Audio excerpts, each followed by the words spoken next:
Welcome to Subramani. One question which I have been asked repeatedly is, should I stick on to Hdfc top 100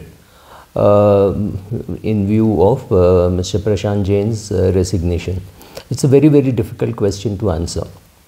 So it's not going to be a panic, no, get rid of it and stop doing the SIP kind of an answer.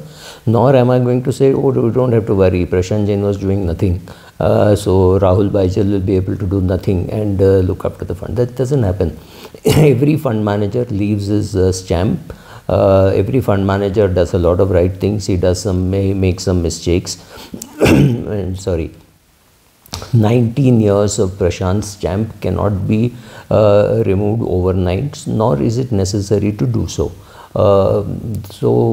Hdfc has gone out of its way to hire some top quality fund managers, including Gopal Agarwal and Roshi Jain.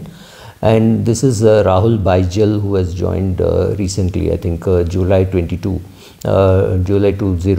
that he has joined and taken over managing this fund. So not that he has got too much time to take over from Prashant, and Prashant has, like I said, managed it from 2003. So 2003 to 2022 is 19 years. However, when you see how a fund house operates, there is a logic and a reason for buying each share. There are dossiers available. The whole thought process is there, and it is now for Baijal to show his conviction on the portfolio, whether he has the same conviction as Prashant Jain to hold, let's say, Coal India from its journey right from 300 odd to 120. That is how severely the market punished Coal India. But to hold on to Coal India from 220 and perhaps to its original destination of 330, again you need conviction, and you will see increasing weightage of Coal India in the portfolio. Then the question is, should you have so much of PSU, should you not have PSU? Prashant had a lot of conviction in PSU, especially recently when the whole market did not have a conviction. The advantage for people like Prashant was the ability to look bad in the short run so that you could look good in the long run. Now, when you're Prashant, you can get away with certain things saying, I told you so, and the board, which is, the trustees, the board and the CIO, or rather the CEO, everybody would just say, oh, Prashant is saying so, he can't be wrong. And we are talking of Prashant of 2022, not Prashant of 2003. In 2003, Prashant may have had more difficulty in convincing his board that his decision is right, so immaterial of what the market thinks, right? So that is how difficult or easy it must have been for Prashant of 2003 and Rahul Baijal of 2022. Now Rahul Baijal has another problem of being compared to Prashant and at every step, right? It's not easy to take over from a guy who is perhaps the world's best track record over a 25-year period, and this fund he has been managing for 22 years. So it is bound to be difficult, and at every stage somebody will say, oh, if Prashant was there, he would have handled this better. So Rahul Baijal is under tremendous pressure. Now let's also look at it this way. Rahul Baijal has been handling the large cap fund in at Sundaram, and I'm sure the Hdfc team, ably led by Munot and Chirag, would definitely have gone through like fine tooth and comb to find good people, because the people they have hired have all got good track records, including Rahul. Now for Rahul to stand up here, take charge and all could take some time. Would I be in a hurry to jump ship and say I will not invest? No. Will I? And one more thing, in 2003, if I were investing, I did not have such a wide range of choice. Today I have a wide range of choice in the large cap, including the index. So if there is some recency bias, I would say, oh, index is going to beat these fund managers. So let me just stick to the index. Why should I pay a premium for Hdfc top 100, considering that there is no Prashant Jain? I was paying maybe a Prashant premium for it, and maybe I was right, wrong, doesn't matter, but I do not know whether I should be willing to pay a Rahul Baijal premium at this stage of the fund's existence. So all these questions will be there. I have been an investor, so let me also declare my interest. I have been an investor in HDFC Top 100, perhaps from 2004 or 2005, and I have no objections to it. I've liked the performance, but then I've liked all the performance of fund managers over very long periods of time without worrying about their short-term underperformance, right?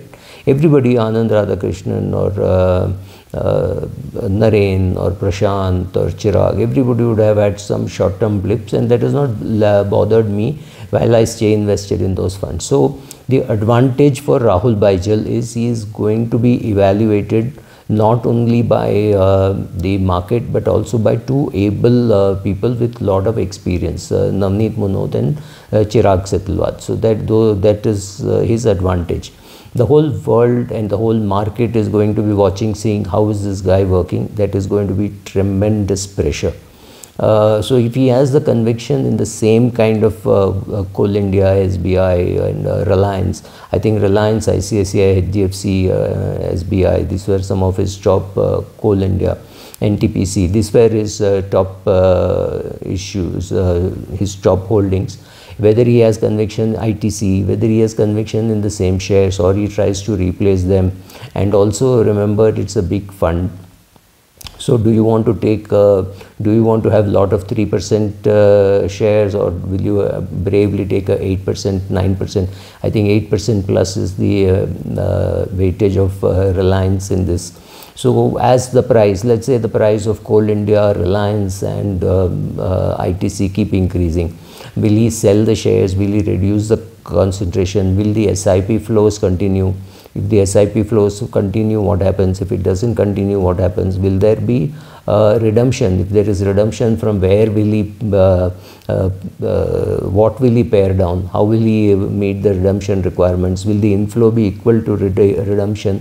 All these things will be questioned. And today, Prashant was lucky that in 2003, he was not scrutinized so much, right? You know, I keep saying that today if you have hourly NAV is available, somebody would say at 3 o'clock your NAV was so high, at 3:22 why did your NAV go down, right? So these kind of questions. So very close monitoring, social media, which means Rahul is going to be under tremendous scrutiny, not just by the world but by himself and by the social media.